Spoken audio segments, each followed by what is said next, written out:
So we are now counting down to getting going. All right.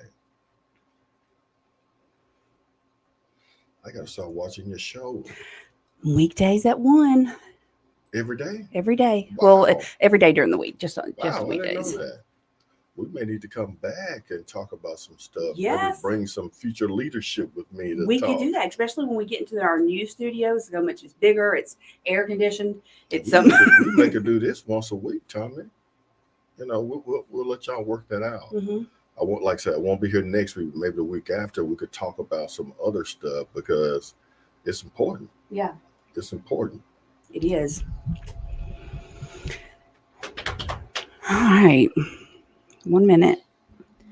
I said I'm going straight to this after, and then we'll Oh, look at you, man! Look at me, the hair. You was a young buck one time. I was no stress. That was the best job I ever had, being at the training academy. I was actually a sergeant there. I was a commander there, and then deputy chief over the training academy. Wow! So I actually moved up the ranks out there. Best job I ever had.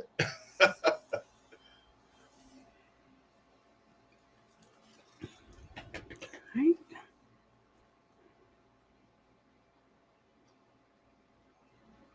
I remember her. I had nicknames for all the recruits. Hers was Big Baby. Was it? Big Baby.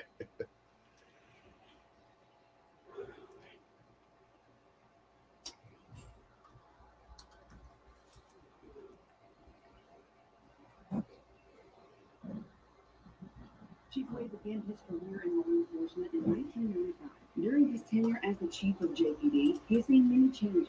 A year ago, Jackson only had 221 police officers. Now the number is more than 265. Chief Wade has also created new teams within the department to combat the crime in Jackson. We've also created our neighborhood enhancement team, our anti-crime team. We're addressing this gang issue we have in the city of Jackson. We now have a co-location. And he is rebuilding bridges with surrounding law enforcement agencies.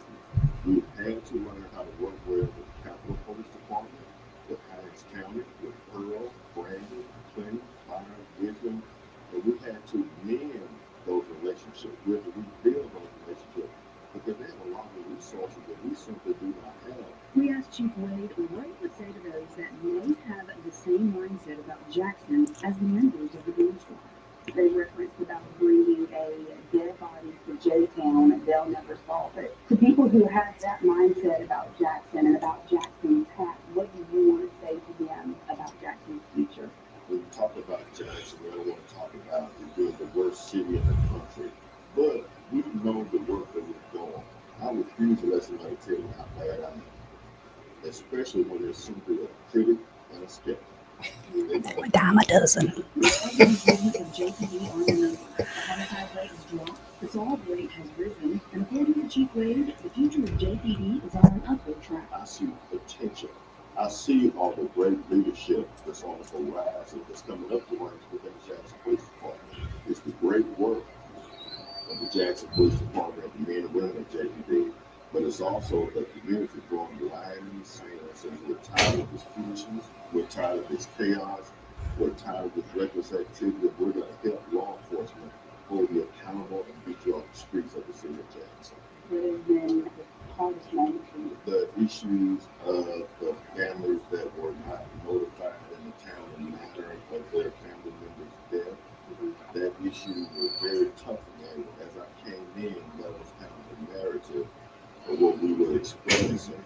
And that really hurt and bothered me because I looked at it from the perspective of JPD, what could we have done better and how can I fix it to make sure it doesn't happen again. The leader of JPD isn't sticking his head in the sand when it comes to crime in the city of Jackson. I know that we have a problem. Crime is our problem. It could be your family today. It could be my family tomorrow. Nobody is immune to crime. A straight bullet has one name on it. Chief Wade is determined not to let the mistakes of the past remain mistakes in the future. When I took the helm, man, we were facing some tough issues, and we still are. You have to be open and honest and tell the community what we're going to do. But you feel positive about the future of Jackson? Absolutely. I feel very positive about it because now everybody's involved. South Jackson to west to downtown. Here we go. And hello, everyone. My name is Kara Shirley. I am your digital news desk host, and we are joined today by Chief Joseph Wade with the Jackson Police Department on his official 1-year anniversary of being the Chief of Police. Thank you so much. It's an honor to be here on my 1-year anniversary. It's really been 1 year. It actually feels a lot longer than that, but I would take it as God's grace, God's mercy is what got me to this point. The support from my friends and family and the men and women of the Jackson Police Department. Well, thank you so much for being here. We have some questions for Chief Wade, some questions that have been submitted by you guys out there. And we're just going to jump into it because he's a very busy man. He's got a city to protect. Yes. So we're going to get these questions and then let him get back out there hitting the streets.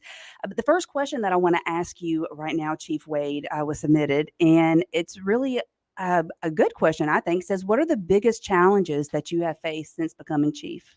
Wow, it's been so many. I don't know how I could kind of drill it down to just a couple. But of course, the biggest issue was the manpower issue. Mm-hmm. And I'm so proud to say that we now have a net gain of police officers.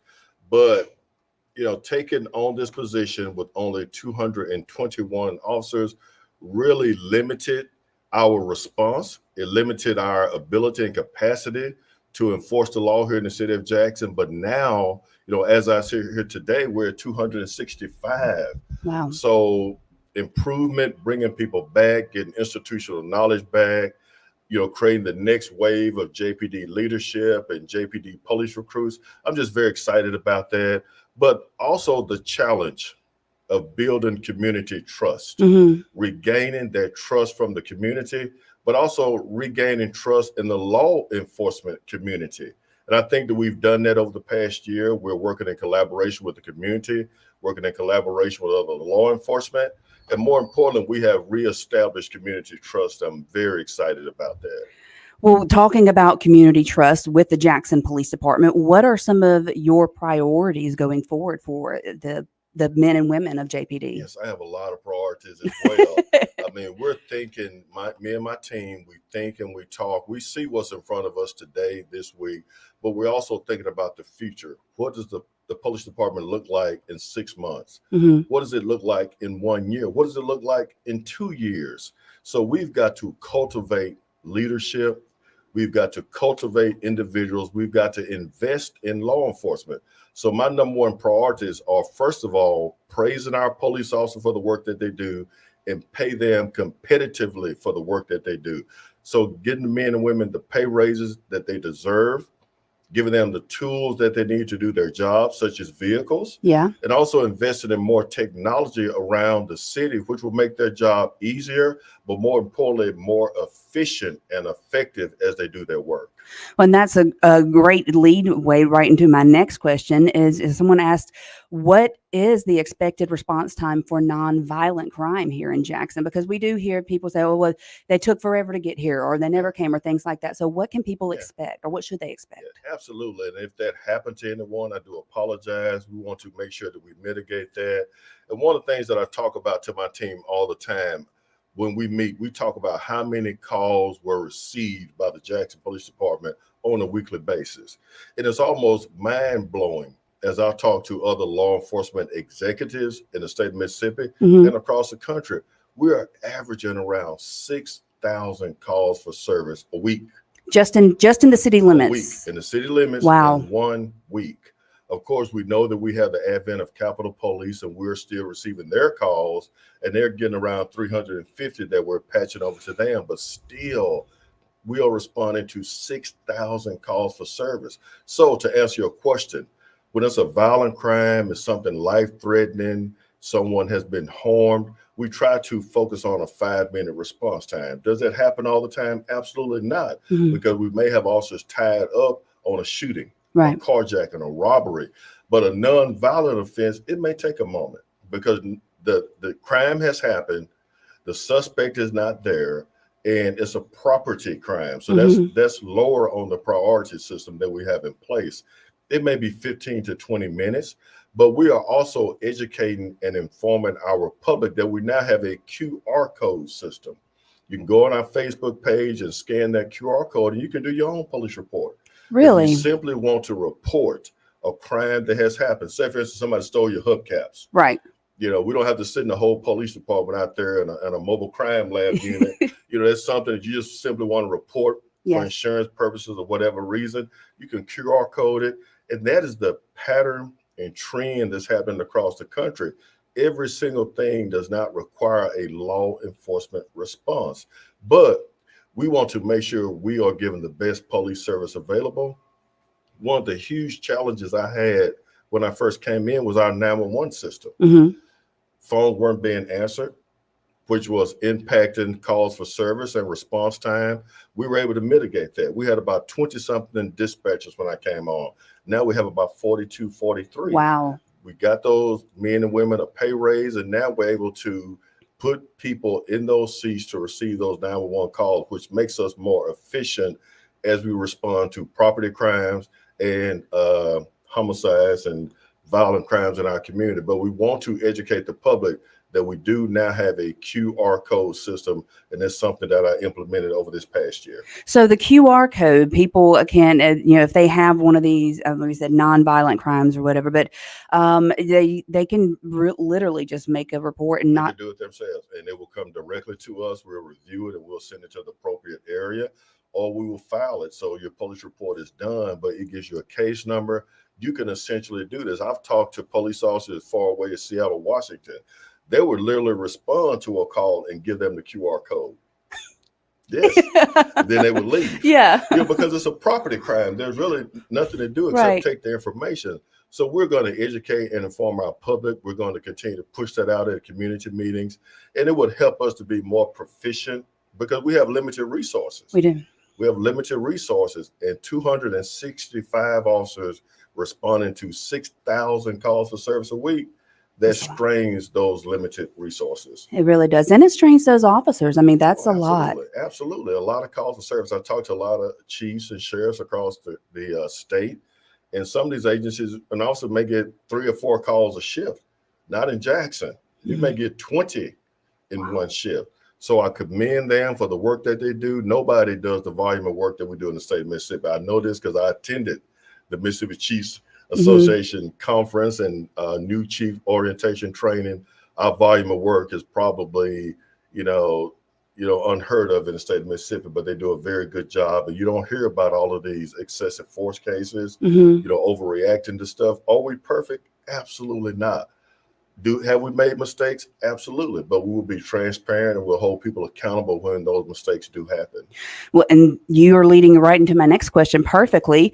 So what measures has Jackson Police Department put in place to help reinforce accountability within the department? That is so important. And it's something that I stress to my team all the time. It has to be accountability measures, not only from the top down, but from the bottom up. I don't, and I'm very hard on my team when it comes to this. I don't need critics and skeptics within the police department. I need people that are taking actionable measures to address these issues and problems in our community. I don't need anyone on my team just pointing at a problem saying, there it is. Let's come up with next steps, takeaways, and actionable measures to address these problems because citizens are depending on us to solve them. And we can't do it alone. But we do play a huge role in some of the issues that we're facing in our community, and crime being the #1 issue in our community. It is, but with crime being the #1 issue, but it is also just showing in the numbers, even just looking at the homicide numbers that we talked about. This time last year, or at least according to you on Monday, the press conference you did, this time last year, there were 83 homicides here in Jackson. And right now we are sitting at 74. 75. 75. A young man lost his life with another interpersonal conflict, somebody that he knew. They got into an altercation and someone lost their life. Yes, the numbers are down from 83 to 75, but I am not proud of that whatsoever because it represents that 75 people have lost their life here in the city of Jackson. It's hard to sleep at night when you're getting phone calls about someone just killed somebody. But I want to say this, and I want to say it loud and clear, and I want to make this point, that our police officers and robbery homicide detectives are doing an amazing job.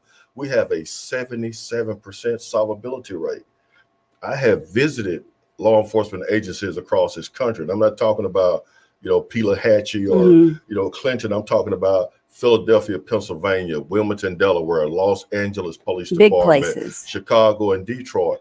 Their solvability rate is probably 40 or 50%. Ours is 77%, which means that we're staying laser focused on bringing some resolution and some closure to these families. But the data shows that around 60% of our homicides were committed by acquaintances, family, friends, and loved ones.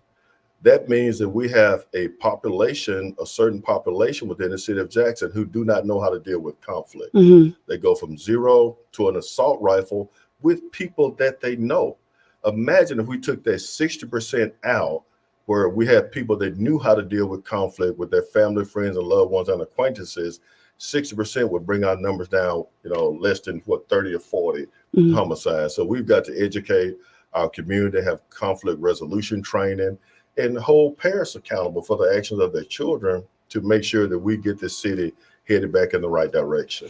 You say that, and there's a lot of the crimes people notice, and it's a very sad thing to see. But a lot of kids, I mean, they're just. I look at some of the ages of the kids that are getting arrested for these crimes, doing these things, or even dying, and they're the same age as my kids, my babies. Yes, it's heartbreaking because I look at how did this child get here? We have an 11, 12, 13, 14-year-old being arrested on capital crimes, capital murder, Mhm. armed robbery, carjacking. That child has been failed on so many levels. You look at institutional failure, you look at, how did this child get here? Where were the parents? We've got to do better as a community. Our job is to educate, train, love, and teach our children the proper way to do things, because if not, they will get that miseducation in the street. Yeah. And that miseducation is gangs, guns, and drugs. So, what are you're talking about? Helping to teach the community or the people of Jackson better conflict resolution. Is there any certain training that your officers are going through to help this? Yes. First of all, our police officers are trained in conflict resolution and conflict management as a part of their basic training. I actually teach that. One of the hats that I wore for many years was that of the training coordinator and training director for the Jackson Police Department. So I taught that to our police recruits. But we've added another layer to that. We are offering that training for the community. We also have a great partnership with our youth court. Judge Hicks is a true ambassador, a warrior for kids in our community. So she is actually ordering kids and parents to attend our conflict resolution training. Because a lot of kids, I've been coaching and mentoring kids for 18 years in the city of Jackson. I continue to do it. I love to do it. But we have to understand that some of our kids have some issues. Yes. We've had kids on our team that they cried when we won and they cried when we lost. There has to be a balance somewhere in there on how to deal with adversity, how to deal with conflict. And you're not going to win at everything that you do. So you have to be able to deal with it and move on. Move on, deal with it non-violently and move on. Absolutely. And what's been heartbreaking to me as we talk about murders here in the city of Jackson, I had the opportunity to speak at 2 funerals this year. And both of these funerals were of amazing young men that I coached and mentored through youth basketball and youth football. The family asked me to speak at their funeral, but it was so heartbreaking because these were good kids, and they were, in a situation where people couldn't deal with conflict and they ended up losing their life. So we've got to do better because I'm not immune to crime. Those kids meant a lot to me, and it really hurt me to have to speak at their funerals. So like I state all the time, it could be that family today, it could be your family tomorrow. If you don't stand up and see something, say something to help us to address these issues.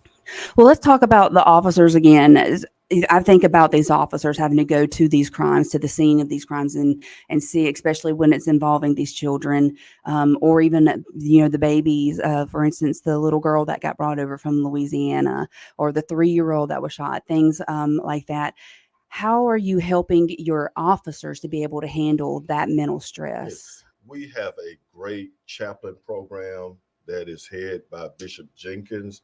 We have several police chaplains that respond to the precincts, and they meet with our police officers when we feel that they're in a time of need. And seeing that baby in the woods down in South Jackson, Louisiana, I needed to talk to the chaplain.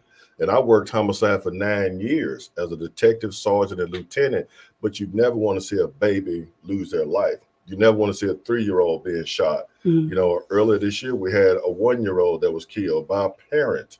You never want to see that in law enforcement. You never want to see anybody lose their life, but it really hurts and it resonates when you're talking about a young child. Yes, I can imagine. I know number one, I could never do your job. I could never do it. I was not made to be a police officer, but I will sit down and talk to one on Yeah. camera. Well, we appreciate that. I mean, we know that police officers, you know, they have a tough job. Yes, you They have do. a very tough job. And, you know, I've been blessed. I started back in 1995. This is my 29th year. I could have retired 5 or 6 years ago, but God is good. He's amazing. And I just feel there's so much more work to do here in the city of Jackson.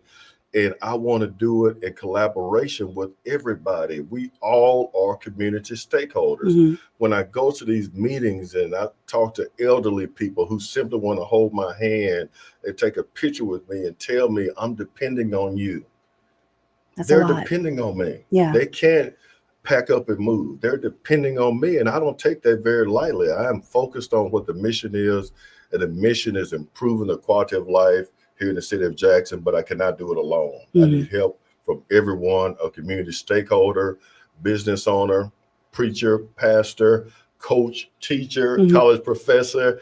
If you're willing to sit down and talk to me about actionable measures, we can do that, but we don't need to just sit down and point at the problem. Right.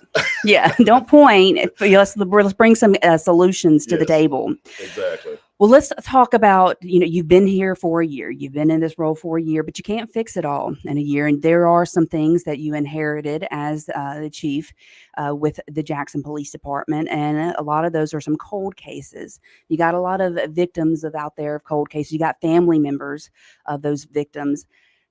What is the Jackson Police Department doing to, number one, resolve these cold cases, but Mhm. also have better communication with the loved ones of the victims? Absolutely. One of the first things that I did, once we went through this huge issue with the proper notifications, which my heart continues to go out to those families.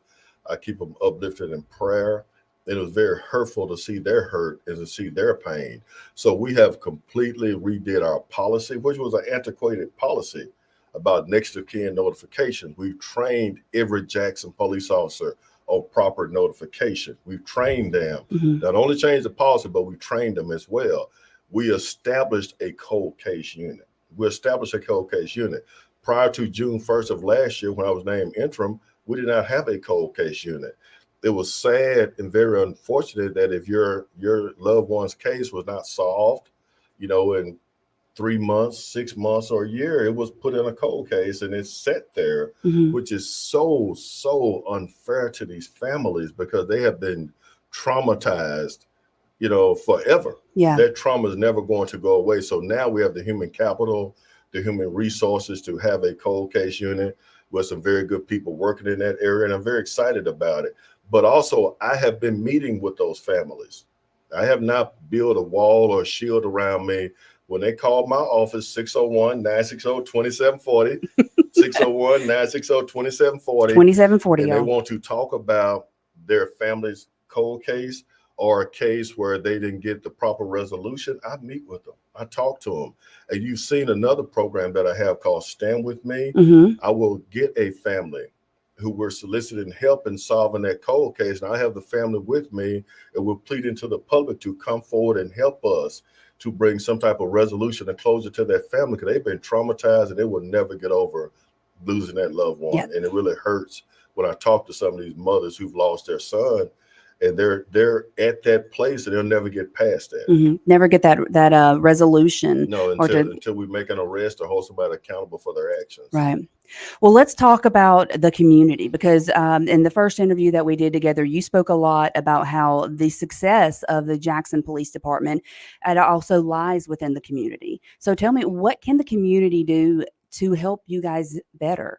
The community has been so absolutely amazing. I don't know how their reception was to our previous chiefs, but I know that I have been requested to speak at Sunday morning church services. I've been requested to speak at different events all across the city of Jackson, huge events. I've been asked to speak or in small events, Mhm. at senior citizen facilities, because they want to hear the message. They want to be a part of the solution. The city, the community has been amazing. We had a string of homicides one weekend. The community, along with the robbery homicide division, solved those cases. Wow. They worked together. They gave us information, whether it's anonymously or whether you want to be known as a witness. They helped us solve these cases. We did not get this 77% solvability rate by ourselves. Mhm. Of course, we have the hard work of the men and women, but the community actually getting involved. A lot of times people don't want to get involved unless it's their family that has been victimized. Right. But now we have people getting involved and they don't even know the victim or know that victim's family, but they've drawn a line in the sand. So I'm tired of people dying, losing their life. I'm tired of this foolishness and chaos. I want to help you, and they do. And they do. And I say all the time whenever we report on any of the crime, Chief Wade has always said, send in your Ring video cameras, your security cameras, because it's the community that is helping to solve these crimes. A lot of people have that type of technology around their homes, and they're sharing that with law enforcement. And I commend them. But again, I need their help. I need their trust. I need their involvement, and I want them at the table. I want them at the table. And that's one of the things that I have been tasked with. I'm changing the culture within the Jackson Police Department. It is so hard to do. It is. But you have to do it. As a leader, you have to come in and realize, hey, we have some issues that need to be addressed. And what I've seen talking to some of the officers is that they are not used to winning. And I'm going to use a sports analogy. I want them to be used to winning. I want them to feel appreciated. I want them to be honored for the work that they do. But when they mess up, I'm going to hold them accountable for that. And I have to hold them accountable for it because people are depending on us and they took an oath. So I want them to not have a loser's mentality. We're not second to any law enforcement agency in this state or this country. I support them. And we are the ones putting our life on the line to answer all those 6,000 calls every single week. That number blows me away. 6,000 calls. I would not have thought that. It's happening every single week. That is the number. That's the average. But that goes to another issue, that we have a community and a city that don't know how to mitigate situations. All those 6,000 calls are not crimes or property crimes, or somebody stole something or robbed. It's a domestic situations. They can't mitigate that. Or the child is acting up and they call law enforcement to deal with it. And of course, there are limited resources when you're talking about dealing with juveniles. And I talked to a group yesterday, and I wasn't being sarcastic about it, but I was being honest. And it was at Jackson State University. A lot of the issues that we face in our community did not start at 327 East Pascagoula Street. And that's the police department's address. They started within someone's home. Then it expanded out into the community, and now it's plaguing and pillaging our community. Now we have to deal with it as law enforcement. We'll talk about our law enforcement. We have, unfortunately, in our area, we are familiar with law enforcement not acting the way law enforcement should act. What are you doing within Jackson Police Department to make sure that the officers know how to personally mitigate things within themselves and not get aggressive with community members? They have to. And again, it's about accountability. Yesterday, I sat through what we call our disciplinary action review committee, where I had officers to come in and we discussed and talked about some behavior of theirs, and they're facing disciplinary action. And I'm very honest and transparent with them, their supervisors, and I have to be that way. And these were small things. It wasn't anything major, but something small could lead to something greater. So it's about accountability. It's about training. And them understanding what the mission is. I've been changing a lot of policies within the Jackson Police Department, and some may not understand why I implemented this, but we're changing our policing philosophy at the Jackson Police Department. We now have a policy that we're implementing about our philosophy. The philosophy is working with the community, in lockstep with the community, not violating people's human rights, equal rights, civil rights, or constitutional rights. We're going to work with all law enforcement, all law enforcement, whether you like the chief, whether you like the sheriff, Mhm. whether you like the mayor, it doesn't matter. We're going to work with all law enforcement. We know what the mission is. It is not to push crime. It is to eradicate crime here in the city of Jackson. Well, we've only got just a couple of minutes left, actually less than that. I'm gonna give you the opportunity. Just if is there a message or something you want to say to the public, the people of Jackson, or to your officers? Yeah. Well, I think that the city of Jackson now has a police chief who cares about this community. He's vested in this community. He lives in this community. I have two wonderful children who are both graduates of the I Love Jackson State University. So I care about this city. I care about the people who live in this city. That means a lot when you have that emotional connection to something. When my staff calls me at night and tells me that someone lost their life, I don't roll back over and go to sleep. I'm up for the rest of the night because now I'm thinking about their family, their loved ones, and how their life has now been changed forever. But community, citizens of Jackson, we're going to overcome this, but we got to do it together. Being a critic and a skeptic is great, being loud, being a critic, but I want people at the table with me with actionable measures of how we're going to move this city forward. Move it forward. I refuse to let people tell me that Jackson is the worst city in the country. You know, I always see these studies all the time. It's either Jackson is the most crime-ridden city in the country, or we're the fattest. You know, right? There's always some confirmation bias to make us feel awful. But I see the greatness in this city. I see it. I see the good people who live here.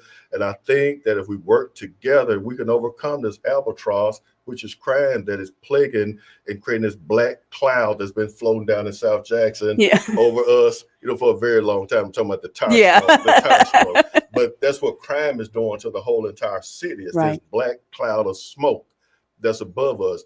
But working with Capitol, Chief Bo Lucky, working with the sheriff, Tyree Jones, we can overcome this. Working with the colonel of the Highway Patrol, Colonel Haynes, Jackson FBI. I go up there next week for some FBI training. We've got to work with our federal partners to address this issue. We have to work with the U.S. Attorney, the Attorney General's office, the District Attorney's office to get these criminals off the streets of Jackson. Because if you don't, they're looking for the next victim, and we do not want that. No, we don't. Well, Chief Wade, thank you so much for coming in and talking with me. Thank you for having me. This is amazing. I love it. I love that you're here. I'm very excited about it. I have one more thing. Okay. I didn't see her while I was here, but tell my amazing, loving cousin, Maggie Wade, I said hi. I will. Right? For sure will. Thank you so much. Well, guys, that is the end of WLBT Plus today. I will be back tomorrow at 1:00. Thank you so much for tuning in. Chief Wade, thank you for coming in. And we will see you guys later. Have a great day. And we're out. And that's it. We're done. She may have to take on chat with the chief. You think?